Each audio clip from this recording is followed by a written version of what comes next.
So congratulations to the Texas Longhorns for Arch Manning committing to the University of Texas. Kind of called it. I called it on the on a Run the Talk sports show with Ty, great content creator, which you guys should definitely check out if you guys have never got the opportunity for, because I guarantee you he's definitely going to be on this right about now. But I kind of called on the show that he was going to commit to the University of Texas. Listen, they got his friend from Newman.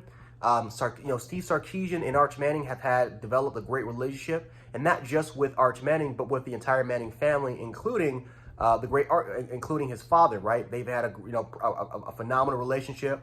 Right, Arch's dad has stated numerous amount of times that again, Texas would be it would be good for the legacy. Right, it would be good for the legacy of his son, especially if because if he went to Alabama.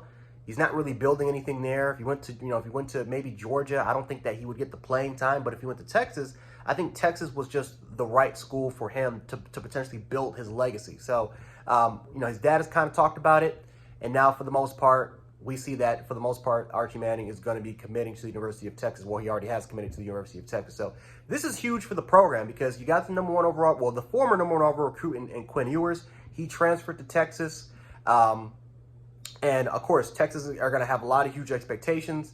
But now you get another number one overall recruit in Archie Manning. Well, potentially, because again, we got to wait till signing day, right? We got to wait till signing day in December. We got to wait till the February period if he doesn't really sign there. You just never know. I mean, you never know from June all the way to December or February if he wants to sign there. So, again, Texas fans should definitely celebrate. They should definitely be happy. But I wouldn't just completely sit up here and say that, all of a sudden he's going to be the savior of the program yet.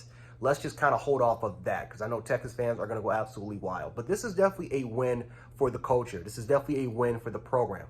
Now, Steve Sarkisian in Texas, they need to prove that they can continue to develop quarterbacks at that high level, because we haven't seen at the University of Texas quarterbacks that are developed for that next level, right? The best quarterback that they've ever had in the last decade was Sam Ehlinger, and even Sam Ehlinger had a phenomenal career at Texas, but he ended up going undrafted, right? I think he either went in the 7th round or the 6th round, or he ended up going undrafted. They need to prove that they can develop guys for the next level.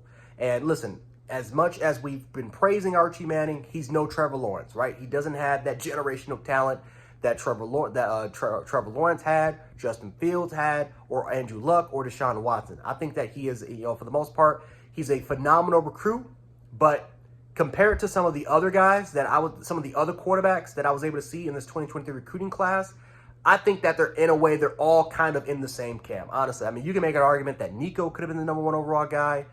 Eli Holston is probably going to be guys going to move to 5-star status. Oklahoma, they got their 5-star quarterback. I mean, there's like around 6 to 7, guys, and it depends what recruiting site you're using, whether if it's the composite, whether if it's top 24/7, ESPN, or Rivals, right? Some sites will have either 8 or 9 guys, quarterbacks, that are considered in 5-star status. This is a loaded, deep quarterback class.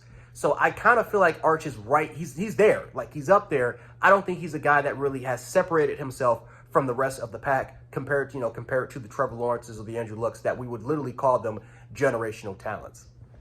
But he's definitely in that 5-star class. Now, again, he does carry the Manning name. He's a guy that, for the most part, is going to bring a lot of eyeballs. Again, it's Texas. Texas fans are extremely loyal.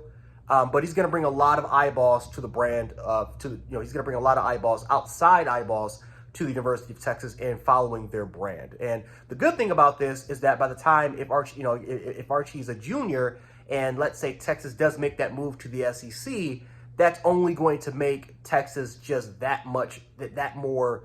I would say what's the correct word to say? Popular, I guess you can say, to sit up here and say. So it's going to be fun to watch. I know I'm just rambling on at this point, but it's going to be fun to watch.